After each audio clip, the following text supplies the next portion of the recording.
जी, क्या भाग्य हमारे जीवन को नियंत्रित करता है या हमारे प्रयास और प्रार्थना हमारे जीवन को बदल सकती है? नहीं, भाग्य नियंत्रित करता है। कब तक? जब तक हमारा प्रयास आध्यात्मिक नहीं होता। आध्यात्मिक प्रयास होने पर भी भाग्य अपना प्रभाव दिखाता रहता है, लेकिन वो हमको परास्त नहीं कर सकता।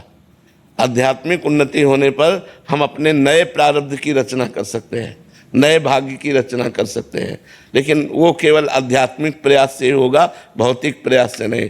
भौतिक प्रयास की सफलता और असफलता ये पूर्व भाग्य पर आधारित है।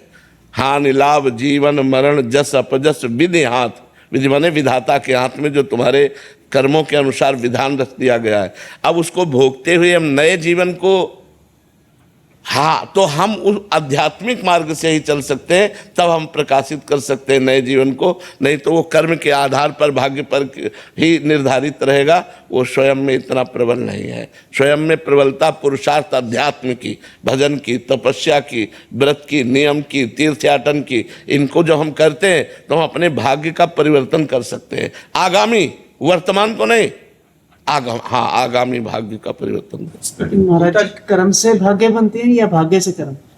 कर्म से भाग्य बनता है और भाग्य से उसका फल मिलता है, सुख या दुख। कर्म से हमारा भाग्य बनता है और भाग्य के परिणाम में सुख या दुख मिलता है। तो हमें नवीन कर्म जो आप करें वो सुख दुख दोनों से परे होने चाहिए। वो है भगवान का भजन, जो परमानंद प्रदान करता है, सुख दुख से परे है। तो नाम जप करो और सारे कर्म भगवान को समर्पित कर दो, अब जीवन आनंदमय हो जाएगा। ये भी होता है कभी आगे जब कर्म कर रहे हैं तो आगे का जन्म पता नहीं कहाँ जाएंगे। हाँ, बिल्कुल बिल्कुल। सुअर कुत्ता भी बन सकते हैं, चिड़िया पक्षी भी बन सकते हैं, देवता भी बन सकते हैं, मनुष्य भी बन सकते हैं, कर्म के अनुसार। हाँ, जैसा हम कर्म करें। कोई निर्णय नहीं। इसीलिए तो खूब नाम जप करना चाहिए। तो नाम जप बचा लेगा, नाम जप आपको आगे उन्नति प्रदान करेगा। महाराज जी, माला से ना कर सके तो क्या हर पल हम नाम लेते रहें, उसका भी उतना ही प्रभाव पड़ेगा जितना माला लेके करने से?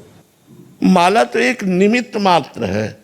माला है, जैसे और भी साधन है, ये एक निमित्त है। हमें भजन कराने में इनका बहुत बड़ा योगदान होता है। जैसे हमने देखा कि आज 40,000 हुए नाम जप। अब कल जब 30,000 में हम रोकेंगे तो हमें जलन होगी कि 10,000 का हमारा घाटा हो रहा है, यार कैसे पूरा करें। 10,000 तो पूरा, अगर हम गिने ना होते तो ये प्रक्रिया ना होती। तो हमें लगता है गिनने से हमें ज़्यादा लाभ मिलता है कि आज हमने 50,000 किए, चलो कल 40,000 किए थे, आज 50। अब 50,000 से नीचे उतरने में आपको अच्छा नहीं लगेगा। तो मुझे लगता है नए साधक को गिनकर करना चाहिए, माला से, काउंटर से, जैसे भी बने, तो उससे हमारी रुचि बनती है, वैसी संख्या बनती है। अब ऐसे हमारा घंटा भर मन लगा और कभी बिल्कुल ना लगा, तो फिर वो ठीक नहीं रहेगा। एक नियत संख्या से जब किया जाता है तो हमारी भजन में प्रवृत्ति होने लगती है। अब जैसे आप रोज 50,000 नाम जप करो तो 50,000 का तो अभ्यास हो गया, और 10-5 हज़ार आप एक्स्ट्रा में घसीट सकते हो, तो धीरे धीरे हम भजन वृत्ति बढ़ा सकते हैं। तो ऐसे हमें पता ही नहीं चला कितना जप हुआ।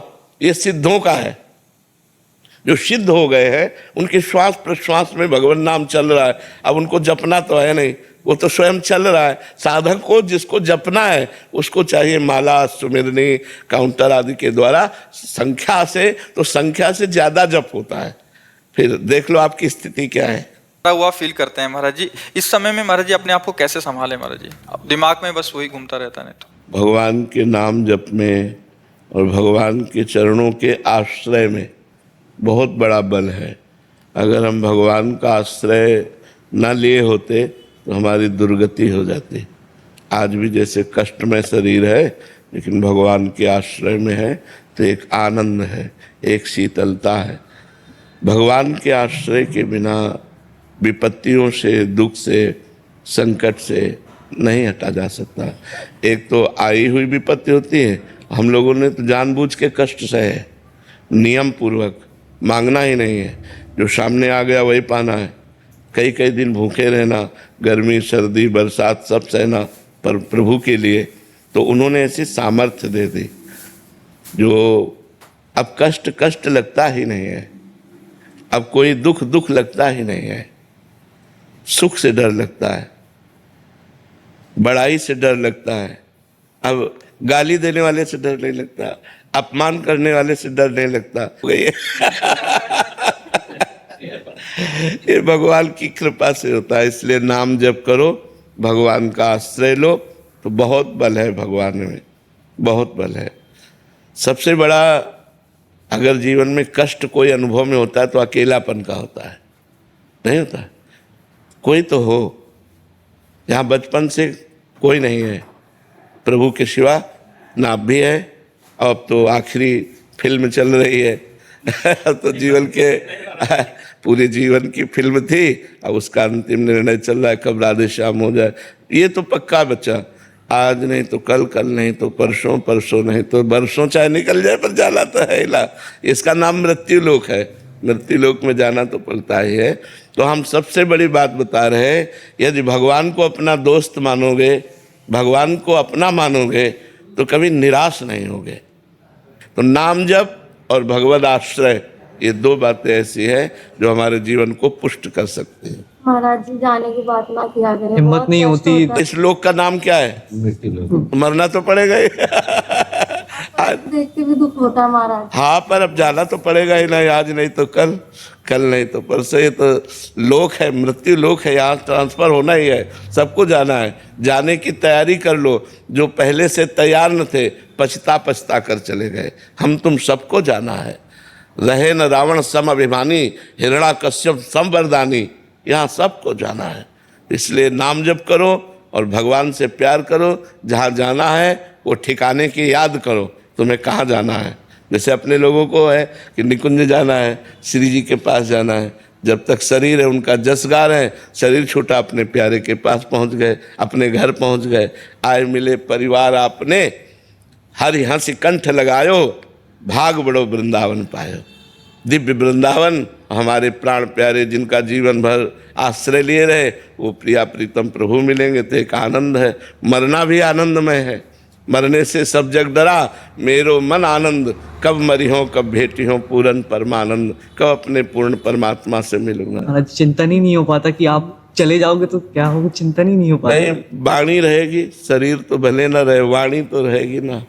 प्रेमानंद की वाणी तो रहेगी ना, वाणी संभालेगी, वाणी संभालेगी। ये बोला जाता है कि हर युग में जो प्रभु अवतरण लेते हैं उनका एक कार्य सिद्धि होता है। अभी आपका कार्य सिद्धि पूर्ण नहीं हुआ। अभी हम लोग जैसे लोगों को उद्धार करता है प्रभु जी। अब ये तो भगवान के ऊपर हो सकता है, वो और जिला दे उनकी। वो पूर्ण नहीं हुआ प्रभु जी। अभी बहुत लोगों को आपको रास्ते लाना, हम लोग जैसे पतित आदमी को आपने सही मार्ग दिखाया है। अभी ऐसी बात ना करें। एक संत भगवान ने आपको बोला था कि 80 वर्ष तक कुछ नहीं होता आपको, तो महाराज जी हालत देख के लगती है। महाराज जी भी बहुत लोगों का आपने उद्धार करना है। हालत देख के लगता है ना। बड़ी उम्र के लोग नहीं, छोटे छोटे बच्चे, कॉलेज के बच्चे, सब आपको सुनते हैं और आप सबका मार्गदर्शन कर रहे हैं। भगवान की बड़ी कृपा है कि सब हमें प्यार करते हैं, हमारी बात मानने की चेष्टा करते हैं। इसलिए सबको धन्यवाद है, सबको प्रणाम है। महाराज जी, सारे पाप आचरण आपकी कृपा बल से छोड़ दिए हैं 1.5 साल पहले से। प्याज, लहसुन, मांस, मदिरा, मतलब सभी।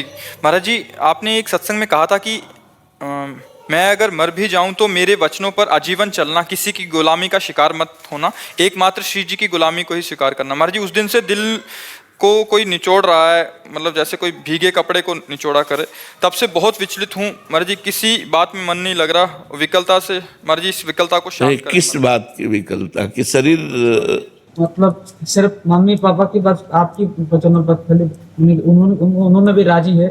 बस आप ये जो आप जाने की बात, अभी तक आपसे मतलब मिलन हुई वो बात नहीं हुई जो होनी चाहिए। हमारे नाम दे दीजिए, हमें स्वीकार कर दीजिए। ये संसार से बस घोर वैराग्य हो जाए और आपकी इसी चरणों में बस अखंड भक्ति और अखंड, हमें और कुछ ना चाहिए। आप नाम जप करो, नाम जप। हम आपको एक आंतरिक बात बता दें, यदि आप हमारी बात मानोगे, हम कोई मतलब सिद्धि या चमत्कार की बात नहीं करते, तो तुम्हारे खोपड़ी में प्रेमानंद बैठा मिलेगा। ये तुम देख लेना, तुम्हें लगेगा कि हमारे माइंड पे वो बैठे हुए हैं और वो मुझे चला रहे हैं, क्योंकि ये जीवन भगवान को समर्पित जीवन है। मतलब किंचन मात्र इस जीवन में अपना अस्तित्व नहीं है। भगवान बुलवा रहे हैं, हम पढ़े लिखे नहीं हैं। भगवान चला रहे हैं, हमारी किडनी फेल है। मतलब अपना अस्तित्व, मनुष्यत्व का अस्तित्व नहीं है। ये केवल भागवतिक प्रभाव से चल रहा है। तो अगर आप हमारी बात मानोगे तो आपको दिखाई देगा माइंड में ही वो बैठे हुए चला रहे हैं, बाहर की तो बात जाने दो, माइंड में बैठे हुए वो चला रहे हैं, हमारे दिमाग में वो बैठ चुके हैं। जो बाबा ने ये बोला है, बाबा ने ये बोला है, बाबा ने कहा ऐसे चलना है, ये माइंड में बैठना होता है। तो माइंड में बैठ करके ही तुम्हें भगवत प्राप्ति करा देंगे। राम जी इष्ट हैं, सांगोपान उपासना के द्वारा भगवत प्राप्ति की ओर प्रयासरत हूँ। नाम रूप लीला धाम को साधने की कोशिश में है। महाराज जी, लीला दर्शन के बाद हृदय में हाहाकार मचा हुआ है।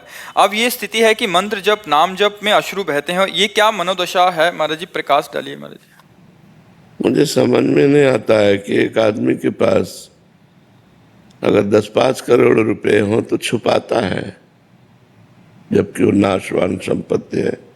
आपका लीला में प्रवेश हो गया, आप उसे बोल रहे हैं, ये क्या है? ये दिखावा है या सत्य है? सत्य है तो हिम्मत कैसे हो गई बोलने की? मेरी समझ में नहीं आता है। हाहाकार मचा हुआ, आप शांत बैठे हुए, काहे को? सच्चाई से चलो तो वास्तविक प्रेम को प्राप्त हो जाओगी। बनावट से क्या होगा? बुरा मत मानना। हमें आपकी बड़ाई करके आपको पतन में नहीं पहुंचाना है। जहां आप बैठी हो ये आध्यात्मिक क्षेत्र है, सत्य क्षेत्र है। सत्य से भजन करोगी तो वास्तविक प्रेम प्रकट हो जाएगा। और जब प्रेम प्रकट हो जाता है तो अनिर्वचनीयम प्रेम स्वरूपम मूका स्वादनवत। जैसे गूंगे को गुड़ खवा दिया जाए, पूछा जाए कैसा है, तो बस उसकी चेष्टा से बाहर ही जान सकते हो, वो बोल नहीं सकता। ऐसे मूका स्वादनवत जो आचार्यों ने कहा है, तस्मात् शास्त्रम प्रमाणम, शास्त्र प्रमाणित कोई भी स्थिति होती, मनमानी स्थिति नहीं होती। इसलिए भगवान के लीला चरित्रों का गायन करो, नाम जप करो और अपने को छुपाओ, जिससे आपका प्रेम वास्तविक भगवत प्रेम बन जाए और भगवान की प्राप्ति हो जाए। ये दैन्य मार्ग है, ये अहंकार का मार्ग नहीं है, ये सभा में कहने का मार्ग नहीं है। आप अपने प्रेम को कभी सभा में कहा? सांसारिक प्रेम को? फिर भागवतिक प्रेम को कैसे कह दिया? इसका मतलब है नहीं। अगर है तो कह कैसे सकते हो? ये बनावटी प्रभु को पसंद नहीं। मोह कपट चल छिद्र न भावा, निर्मल मन जन सो मोह पावा। बहुत ये निर्मल मार्ग है। तृणादपि सुनीचेन, जो अपने को सबसे नीच समझता है। तरोरिव सहिष्णुना, जो वृक्ष के समान सहनशील होता है। अमानिना मान देना, जो स्वयं अमानी रहकर दूसरों को सम्मान देता है। कीर्तनिया सदाहरी, वो भगवान का भजन करने वाला होता है। अभी चलो, किसी से कहो मत, चुपचाप चलो। गुरु जी बस आपके सामने हाँ, फिर भी नहीं, बाकी कहीं नहीं करते। शांत शांत और खूब नाम जप करो भगवान का। और इतना समझ लो कि विरह में जो सुख है वो ब्रह्मा को परमेष्ठी पद में सुख नहीं है। फिर जो भगवान के मिलन में सुख है, उस सुख का तो वर्णन ही नहीं किया जा सकता।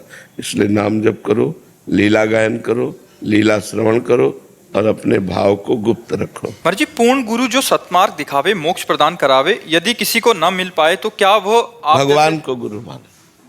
भगवान को गुरु माने? क्या मानिए ना, आपको आप जैसे संत महात्माओं को गुरु नहीं माना जा सकता है अगर पूर्ण गुरु नहीं मिल पा रहा है उसको, किसी को। भगवान को गुरु मानना चाहिए, व्यक्ति को गुरु नहीं मानना चाहिए। गुरु को भगवान मानना चाहिए और भगवान को गुरु मानना चाहिए। गुरु साक्षात परब्रह्म तस्मै श्री गुरुवे नमः। अगर व्यक्ति दिखाई दे तो गुरु नहीं बनाना चाहिए। अगर साक्षात परब्रह्म परमात्मा दिखाई दे तो गुरु मान लेना चाहिए। गुरु ब्रह्मा, गुरुर विष्णु, गुरुर्देव महेश्वरा, गुरु साक्षात परब्रह्म तस्मै श्री गुरुवे नमः। हमारे गुरुदेव पूर्ण परमात्मा है। जब ये भाव हो जाए तो गुरु बना लेना चाहिए। अगर व्यक्ति भाव रहे तो फिर भगवान को गुरु मान लो भाव से, क्योंकि व्यक्ति को गुरु बनाने से कल्याण नहीं होगा। गुरु को व्यक्ति मानने से कल्याण नहीं होगा। गुरु को ब्रह्म मानने से, वैसे सर्वम खल्विदम ब्रह्म, सब भगवान के ही स्वरूप है, लेकिन गुरु साक्षात परब्रह्म गुरु तो साक्षात परब्रह्म स्वरूप। गुरु और भगवान में भेद दृष्टि रखना ये अज्ञानता की दृष्टि है। लेकिन हम कहते हैं जब तक ये अज्ञानता बनी रहे तो वंदे कृष्णम जगत गुरुम, भगवान को गुरु बनाकर नाम जप करना चाहिए। लगभग 2 वर्ष पूर्व से आपका सत्संग और एकांतिक वार्तालाप से प्रेरणा लेकर राम नाम का जप प्रारंभ किया है महाराज जी। आपकी बहुत कृपा है महाराज जी। आपके एक सत्संग में सुना था कि महाराज जी आपने अपने समीप रहने वाले संतों को हमारे बच्चे कहकर संबोधित किया था। गुरुदेव, हम जैसे ग्रस्त भी आपके चरणों की शरण में यही प्रार्थना करते हैं कि हम भी आपकी संतान हैं। देखो, दुर्वासा जी परम पवित्र महान तपस्वी, दूब का रस पीकर तपस्या करने वाले हैं, भगवान के विरक्त तपस्वी है। अम्बरीश जी गृहस्थ है, तपस्वी नहीं है, भगवान के प्रेमी भक्त हैं। तो जब भगवान की सभा में, जैसे भक्तों की सभा में भगवान का जस होता है, भगवान की महिमा गाई जाती है, ऐसे भगवान की जब सभा लगती है तो भक्तों की महिमा गाई जाती है। तो ये हुआ कि इस समय मृत्यु लोक में सबसे महान भक्त कौन? तो देवर्षि नारद जी ने कहा इस समय आपके परम पावन भक्तों में वैसे सब महान ही है, पर सर्वश्रेष्ठ अम्बरीश जी है। दुर्वासा जी भी बैठे हुए थे। तुम्हारे प्रश्न का ही उत्तर है। दुर्वासा जी को हृदय में जलन हुई कि दूब का रस पीकर तप करता हूँ भगवान के लिए, वलकल की लंगोटी लगाता हूँ और उसके पास रानियां हैं, राज वैभव है, वो मेरे से बढ़कर मेरा नाम नहीं लिया गया, अम्बरीश जी का नाम लिया गया। मैं जाकर उसकी परीक्षा लूंगा। तो अम्बरीश जी एकादशी का व्रत रहकर द्वादशी को पारायण करते थे, निर्जला रहते थे। पहुंच गए द्वादशी के दिन। तो गृहस्थ का धर्म है या भगवत भक्त का धर्म है, आए हुए संत को तुरंत स्वागत करके अतिथि के लिए निमंत्रण करना, आतिथ्य निमंत्रण करना। तो उन्होंने स्वागत किया, महाराज प्रसाद अभी तैयार करेंगे आप बाहर। तो उन्होंने कहा हम यमुना स्नान करके आते हैं, आप तैयार करो। और ध्यानस्थ होकर बैठ गए कि द्वादशी का पारण इसका ये करेगा जरूर। अब वो तो ध्यानस्थ बैठे, आए ही नहीं। तो उन्होंने संतों और विद्वानों से पूछा कि हमारा व्रत भी भंग न हो, नियम भी भंग न हो और संत का आदर हो जाए। तो उन्होंने कहा भगवान का चरणामृत पान करने से, क्योंकि आप निर्जला हो तो पारायण भी हो जाता है और चरणामृत कोई भोजन में नहीं आता, इसलिए अतिथि का अपमान में नहीं होगा। तो उन्होंने भगवान का चरणामृत पिया। जे भी पिया सुन, वो तो ध्यानस्थ इसी बात के लिए बैठे थे। आए और उन्होंने कहा पाखंड करता है, अपने को बड़ा भक्त समझता है, मेरे जैसे ऋषि का निमंत्रण करके तूने पहले कैसे पा लिया? और एक जटा उखाड़ी पटक दिया, वो कृत्या भयानक कृत्या प्रकट हुई। भगवान का सुदर्शन चक्र अपने आप प्रकट हो गया और कृत्या को भस्म किया और दुर्वासा को दौड़ाया। पूरे त्रिभुवन में दौड़े, ब्रह्मलोक गए। ब्रह्मा जी ने सुदर्शन जी को नमस्कार किया क्योंकि भगवान के परम पावन अस्त्र हैं, और दुर्वासा जी से कहा कि मेरी सामर्थ्य नहीं कि मैं रोक सकूं। भगवान शंकर के पास गए, उनका मेरी सामर्थ्य नहीं, हरि के पास जाओ। जब हरि के पास गए, तुम्हारे प्रश्न का उत्तर दे रहा हूं, भगवान ने कहा ये मेरा सुदर्शन है पर इस समय नहीं रुकेगा, ये रुकेगा अम्बरीश जी के कहने से। अहम भक्त पराधीनो, समझना है, तुम्हारे प्रश्न का उत्तर है अहम भक्त पराधीनो असुतंत्र इव द्विज। ऐ ब्रह्मर्षि, मैं अपने भक्त के पराधीन हूं। तो आप समझ पा रहे हैं, वो भी तपस्वी है, उनको ब्रह्मर्षि कह के संबोधन किया क्योंकि उनको तपस्या में लगन है, भगवान में प्रधानता नहीं, प्रधान तपस्या। और अम्बरीश जी में तपस्या नहीं, सीधे भगवान। सा वही मना कृष्ण पदारविंदयो। आपका कुछ अस्तित्व है, आपके कोई अपने हैं। इन्होंने सब अपनेपन का त्याग करके, अस्तित्व अपना मिटा करके, हम कह दे खड़े रहो तो खड़े रहो, हम कहें बैठ जाओ बैठ जाओ, हम कहें भोजन पालो पालो, नहीं पाना नहीं पाओ, तो इनके लिए निकलेगा ये हमारे बच्चे हैं।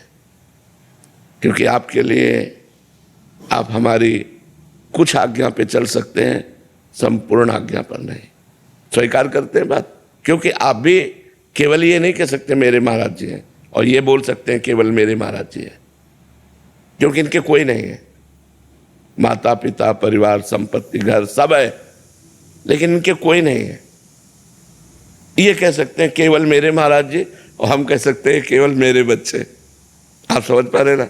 इस कारण से ऐसा हम आपको, हमारे ही बच्चे सब हो, पर हम ये नहीं कह सकते कि आप सिर्फ मेरे हो। जैसे मीरा जी कह रहे, मेरे तो गिरधर गोपाल दूसरों न कोई, जाके सिर मोर मुकुट मेरो पति सोई। हम ये जरूर कह सकते हैं कि हमारे भी ठाकुर जी हैं, लेकिन दूसरों न कोई इतनी हिम्मत नहीं है कि ये शब्द हम बोल दें। ये होगा तो झूठ होगा, नहीं होगा। यहाँ तक कि अपने मीरा शरीर को भी मीरा जी स्वीकार नहीं करती, क्योंकि हलाहल जहर दिया गया, उसे पी लिया।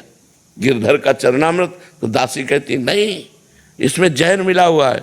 उनका नहीं, गिरधर का चरणामृत, कुछ नहीं हुआ। तो शरीर की भी परवाह नहीं, दूसरों न कोई। तो ये भेद है।